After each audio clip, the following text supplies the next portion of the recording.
At Wholesaler Masterminds, we have every desire to be your guide to more effective, efficient, and profitable wholesaling. And at the website, I want to make sure that you're aware of two different specific guides that you can download.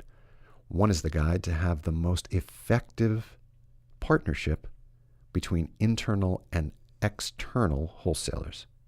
And the other is our partnership guide for scheduling. Whether you use Wholesaler Mastermind schedulers or another scheduling service, we want you to be really good and extract the most return on investment from the dollars that you spend there.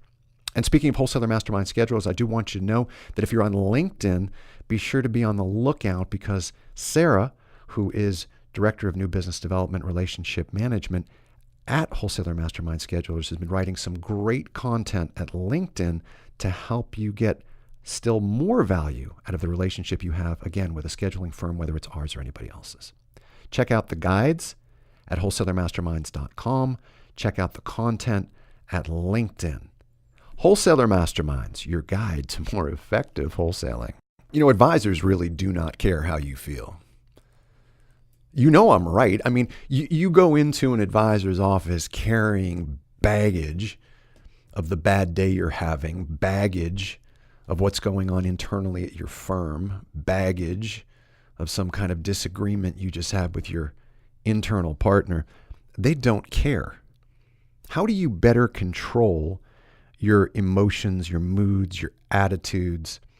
How do you tighten up your emotional intelligence so you can really hit your peak as a wholesaler? Our guest today is going to help us figure all that out. Welcome to the only podcast on the planet dedicated to exploring the art, science, and lifestyle of wholesalers and their leaders. This is the new Wholesaler Masterminds radio show. I'm your host, the founder of Wholesaler Masterminds, Rob Shore. Wholesalers, welcome back to the new Wholesaler Masterminds radio show. Steve Gutzler is the president of Leadership Quest, a Seattle-based leadership development company. Having coached and trained CEOs, presidents, professional athletes, and world-class organizations, Steve's insights have gained a reputation around the world as an authority on high-performance leadership, emotional intelligence for exceptional leadership, growing leaders at every level, and accelerated sales success. Steve Gutzler, welcome to the new Wholesaler Masterminds radio show. Great to be here, Rob. I really look forward to it. Thank you so much. There's a lot to talk about, and so let's just dig right in. First thing I have to know, and I hope it's not out of order with where you'd want to put it, but in reading through your literature, you have something called a 17% moment. And it's intriguing, certainly by its title. I need to know more. What is a 17% moment, please? Yeah, I include that in all of my workshops, Rob, all my keynote presentations, and I've got 30 coaching clients, and we talk a lot about the 17% moments. The 17% moments have to do with this, that 83% of the time we handle our emotions very well. 83% of the time we handle relationships fabulously. A lot of all these listeners in financial services are going to do a fabulous job in handling those 83% moments when things aren't that stressful. But it's when we get emotionally hijacked, that, which is about 17% of the time. How you handle the 17% moments will ultimately determine, first of all, your leadership, your true leadership. Second of all, your reputation. And third of all, potential sales and sustainability of relationships. Let's talk about this notion. Let's talk about this notion of emotionally hijacked for just a second, because I want to peel that back. Emotionally hijacked. Give me an example of emotionally hijacked, and perhaps some of my comments, not even knowing about what 17% moment was. Perhaps some of my comments at the introduction said something to that. But tell us more. What is emotionally hijacked? What happens in your day when that happens to you? You know, there's actually a brain science behind our emotions, and the center of our brain, not to get too technical, but it's the amygdala. All information flows through that on a daily basis, whether you're reading emails, you're interacting with a client, or you're dealing with a team member or an assistant. And if you're in a non-threatening situation, it just flows right through the amygdala. But if you ever feel threatened, it's called that fight or flight. All of a sudden, cortisol is released, in your blood system. You go from kind of that rational brain, and you've gotten emotionally hijacked over an email, a flame mail, something's gone sideways, somebody didn't follow through with something. And that cortisol will be in your system for probably 18 to 20 minutes at a very heightened rate. So that takes us back again to those 17% moments. How you handle those 18 to 20 minutes, 17% moments, is going to be very crucial. So you've probably heard the term self-regulation or emotional, managing your emotions. This isn't like, a soft skill. It's a hard-edged business skill that professional salespeople have to learn. So that stress hormone cortisol is very, very powerful. How you self-regulate that, you've got to use some tools, tactics, that sort of thing. Well, if we've got that 18 to 20 minute burst of cortisol that you just talked about raging through our system, and you're suggesting we need to make some conscious and concrete effort to get over that hump, to get back to that regulated place, how do I bridge that gap? What are the things that I'm supposed to do when that cortisol's raging, and to be able to self-manage my emotions? How do I get control so it doesn't hijack that appointment I'm going to have with a financial advisor? Yeah, exactly, because ultimately we don't want to self-sabotage. We don't want to self-sabotage a relationships, a sales opportunity, a client, a coworker.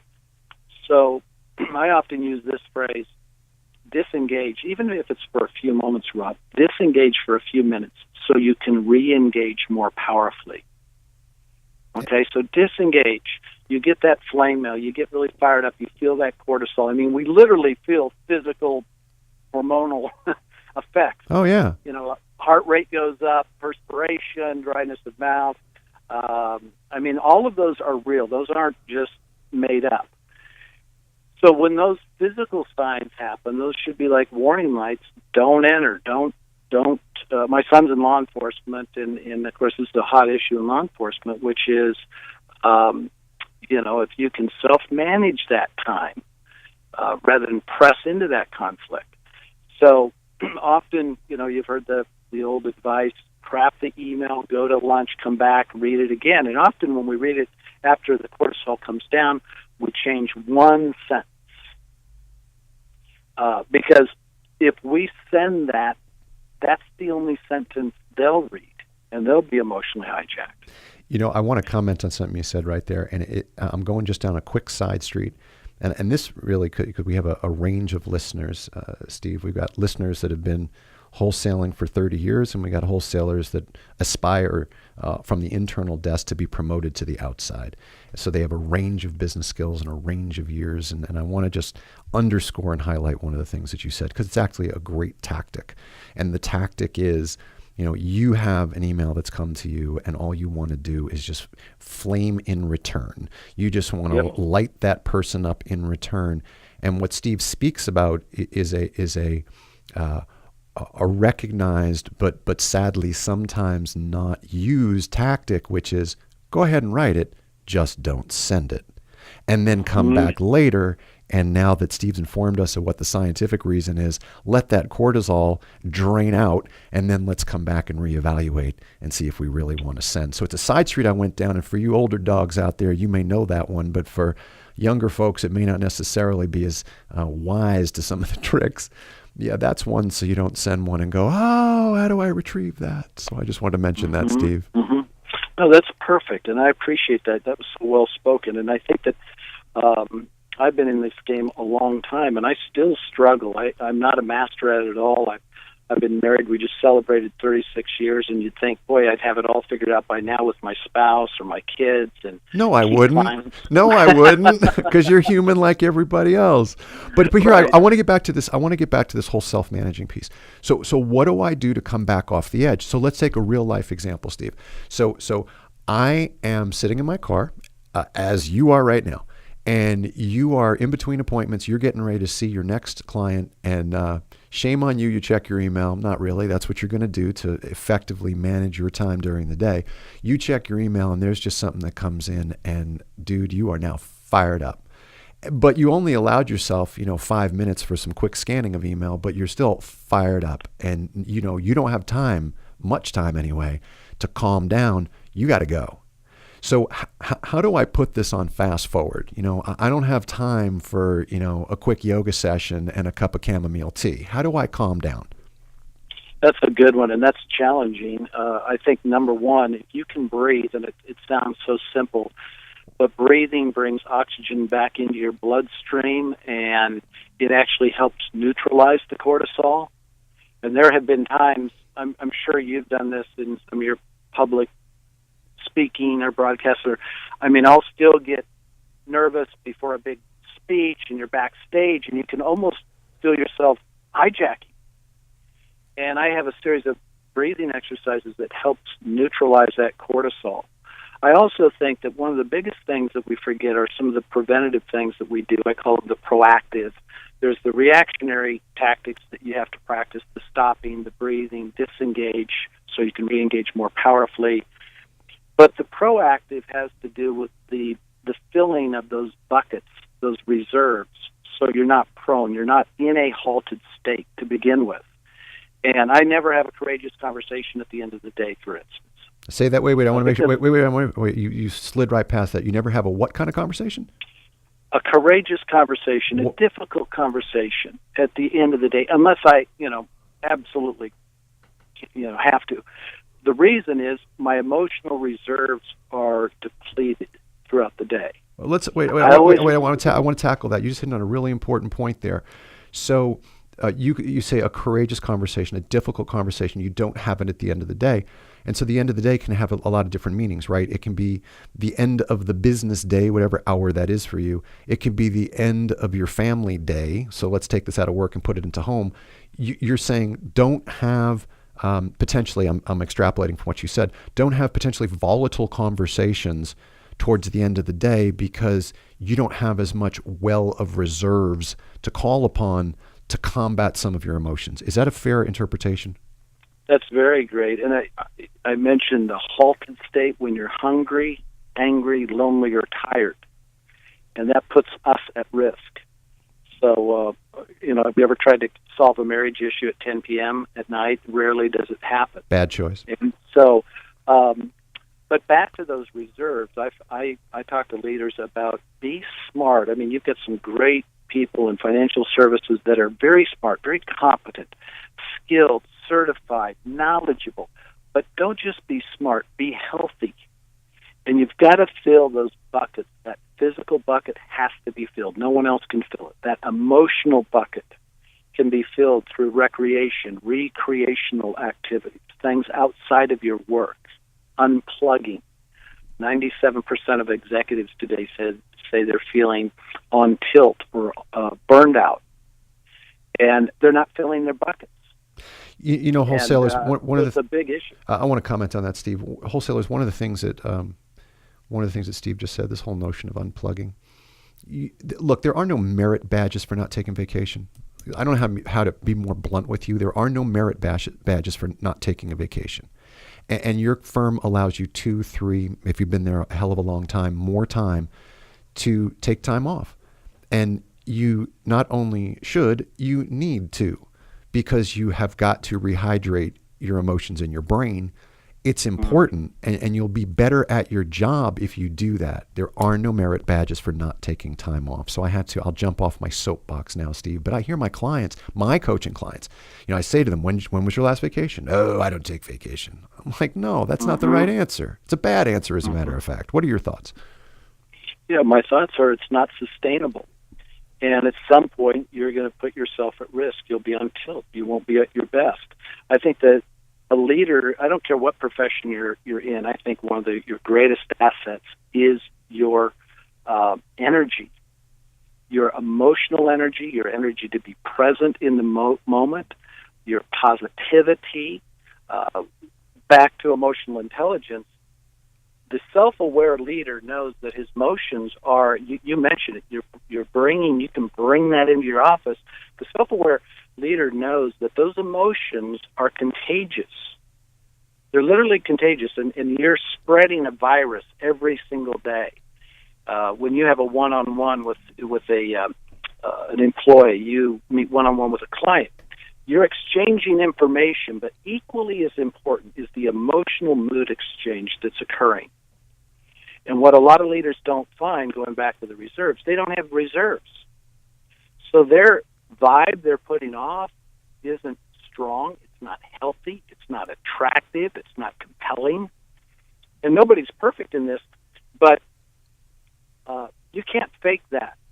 You can kind of, get yourself up for a little bit, but you can't fake that. So you've got to draw upon those reserves so that you spread the right virus, especially if you have a team. I've got an executive assistant, I've got a speaker manager, I've got a branding expert on my team.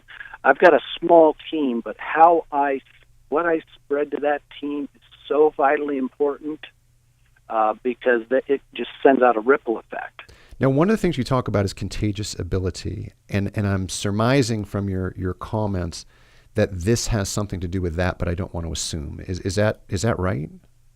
Yes, absolutely. Yeah. I mean, we have this amazing contagious ability in our personal leadership, and so self-awareness, I think, is the number one thing for leaders. And how would you know what to change or what to develop in your toolkit if you're not self-aware? Yeah. And so sometimes you need to be courageous enough to ask for feedback. How's my attitude? What am I projecting? What's my body language say? So these things on self-awareness, self-regulation, I think the third leg of the stool is self-motivation. Okay. And really keeping motivated as a personal leader, keeping that fire going. And so it goes back to I call them self-leadership tactics or practices. Mm-hmm. We mentioned one, which was energy, which has to do with, you've got to literally work out and get physical and get some energy going. And nutrition is important, rest and recovery, unplugging. I used to keep my phone on until 10 o'clock, 11 o'clock at night. I used to check email all the time through the weekend. Not only was it disruptive to my family, the quality of my family relationships, but it was depleting me. It was, you just can't stay plugged in 7 days a week and not have it mess with your psyche. Yes. And so I actually unplug at 8 p.m. every night. My wife loves it because we can actually watch a TV show together. We can actually have a conversation with our anniversary. I can actually talk to her across the table without checking my phone because it was past 8 o'clock. Now, before 8 o'clock, I was looking up, but these kinds of things, Rob, are really important. That energy, thinking time, I think, for leaders is very important. I schedule, and I have all my clients schedule 1 hour of uninterrupted thinking time per month. I want to comment on that because we did a study at Wholesaler Masterminds, Steve. We spoke to Millionaire wholesalers, and the Millionaire wholesalers in our world were qualified as any wholesaler that had made $1 million in any 1 year of wholesaling over the last 10 or had a net worth of $2.5 million that they derived from wholesaling minus their primary residence. We interviewed 30 of them, and we got their insights and their comments. And one of them, if you've seen me speak live, you know I tell the story. One of them perhaps is atypical in terms of his physical appearance as a wholesaler. If there's a typical appearance, he might appear to be more of a college professor than a wholesaler, but nonetheless successful indeed. And he said, his comment was, you need more quiet time to reflect. And that's really a different comment to come from a really driven sales professional, a millionaire sales professional. And he's 100% right. And one of the things I do with my audiences and my clients, Steve, is I ask them to take the following challenge. And the challenge is it's 60 seconds. We're in a super high paced world. I don't know of a wholesaler that frankly has the time nor the willpower to take an hour to be self-reflective in a day. But here's my challenge to them.